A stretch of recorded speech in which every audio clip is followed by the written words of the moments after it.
Integration of dx upon x square plus a square equals to 1 upon a tan inverse x upon a plus c।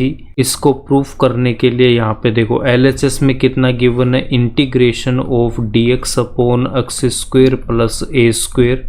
इसको proof करने के लिए हम यहाँ पे x इक्वल्स टू पुट करेंगे a tan theta. x equals to क्या put करना है, a tan theta. Differentiate with respect to x के रेस्पेक्ट में डिफ्रेंशिएट करने पे तो x का कितना होगा 1 इक्वल्स टू a, यहाँ पे कांस्टेंट है, इसको रखेंगे एज इट इज। उसके बाद tan थीटा, तो tan थीटा को जब मैं डिफ्रेंशिएट करूंगा तो इसका कितना आएगा sec square theta into theta को डिफ्रेंशिएट करूंगा x के रेस्पेक्ट में तो कितना आएगा d theta upon dx।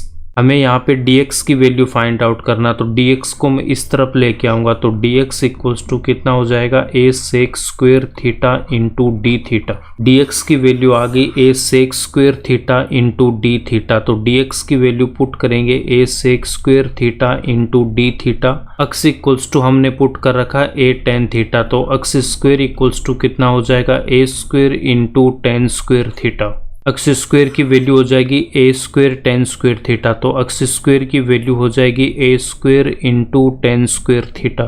Next step में देखो dx की वैल्यू कितनी आ रखी है, dx की वैल्यू हमारे पास है a sec square theta into d theta upon x square की वैल्यू है a square into tan square theta plus उसके बाद यहाँ पे कितना था a स्क्वायर। डिनोमिनेटर में a स्क्वायर कॉमन आ रहा, तो नेक्स्ट स्टेप यहाँ से कितना आ जाएगा आपके पास में a sec square theta into D theta को रखा एज इट इज, और डिनोमिनेटर में से जब a स्क्वायर को कॉमन लूंगा तो यहाँ पे कितना आएगा tan स्क्वायर थीटा प्लस, और यहाँ से जब a स्क्वायर कॉमन आ गया तो यहाँ पे कितना रह गया 1। a से इसको कैंसिल आउट करेंगे, यहाँ पे a की पावर 1, इसका मतलब a रह जाएगा। उसके बाद में 1 प्लस tan स्क्वायर थीटा, तो 1 प्लस tan स्क्वायर थीटा कितना होता है sec square theta.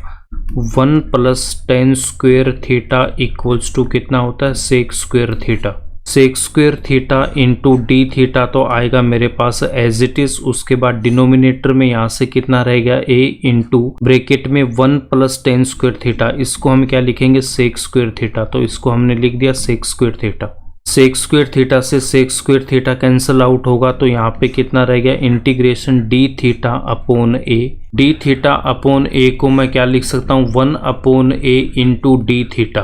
1 upon a यहाँ पे कांस्टेंट है, इसको हम इंटीग्रेशन साइन से बाहर रखेंगे और यहाँ पे कितना आएगा d थीटा। dx को जब मैं इंटीग्रेट करता हूँ तो यहाँ पे कितना आता है x प्लस c, तो यहाँ पे अगर मैं d थीटा को इंटीग्रेट करूंगा तो यहाँ से कितना बन जाएगा थीटा प्लस का c।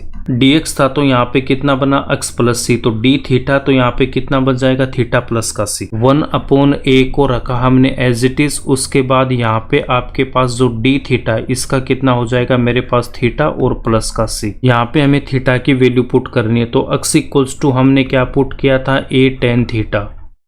a को इस तरफ लेके आऊंगा तो x upon a equals to कितना हो जाएगा tan थीटा, और यहाँ से जब मैं थीटा की वैल्यू फाइंड आउट करूंगा तो x अपॉन a, इस tan को इस तरफ लेके आएंगे तो ये क्या हो जाएगा tan इनवर्स।